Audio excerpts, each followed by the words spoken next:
คณะนำเมืองสารวันนำโดยท่านจันทร์ศิรอนศรีสมบูรณ์เลขาคณะบริหารงานภาคเมืองและท่านบุญษาเขียมมณีคันไซประธานคณะกรรมการปกครองเมืองพร้อมด้วยบรรดาท่านหัวหน้าอนุกรรมการด้านต่างๆได้ลงเคลื่อนไหวติดตามกวดกาเบิงสถานที่ฟาร์มไซท่าสงเรือเพื่อกะเกียมความพร้อมให้แก่การจัดงานบุญประเพณีประจำปี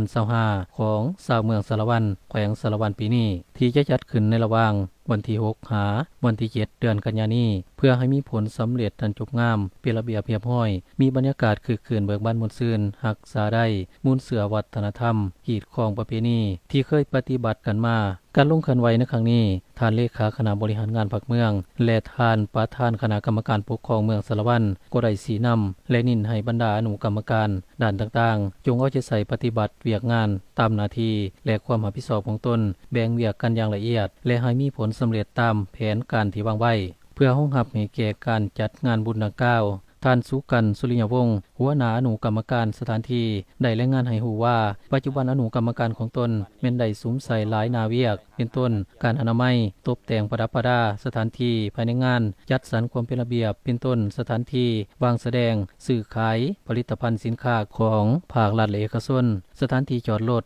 ระบบเครื่องเสียงติดป้ายโฆษณาและอื่นๆเฮาได้สุมใส่แล้วก็มาฮอดปัจจุบันนี้พวกเฮาก็ได้ห่างหากาเกียมหลายแนวเป็นต้นแม่นเว้าเรื่องสถานที่ก็เว้าเรื่องสถานที่งานสวงเรือเป็นต้นเป็นสถานที่หน้าฟาร์มไส้แล้วก็สถานที่อื่นๆในขอบเขตบริเวณของงานสวงเรือเนาะเป็นต้นแม่นการจัดสรรพื้นที่ขายเครื่องเนาะแล้วก็สถานที่หน้าฟาร์มไส้ตกแต่งป้ายพุ่งเนาะ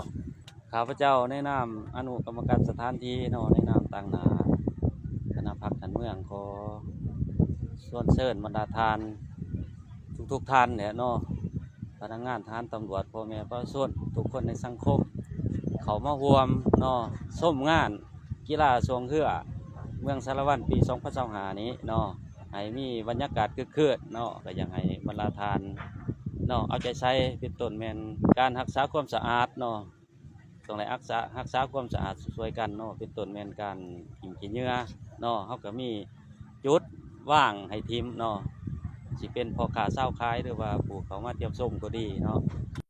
งานบุญทรงเรือของชาวเมืองสารวันแขวงสารวันนี้แม้นเป็นงานบุญประจำปีที่ได้จัดเข้าในปฏิทินการท่องเที่ยวของแขวงเป็นการแลกเปลี่ยนความสามัคคีมิตรภาพแลกเปลี่ยนซื้อขายผลิตภัณฑ์สินค้าของประชาชนผู้ประกอบการฉะนั้นจึงขอเชิญชวนมายังบรรดาท่านการจะตั้งภาครัฐเอกชนรัฐวิสาหกิจหัวหน่วยธุรกิจผู้ประกอบการพ่อแม่ประชาชนบรรดาเผ่ามวลชนทั้งภายในและต่างประเทศเพื่อให้มีบรรยากาศคึกคืนเบิกบานม่วนซื่นพร้อมกันสืบสารวัฒนธรรมหีดของประเพณี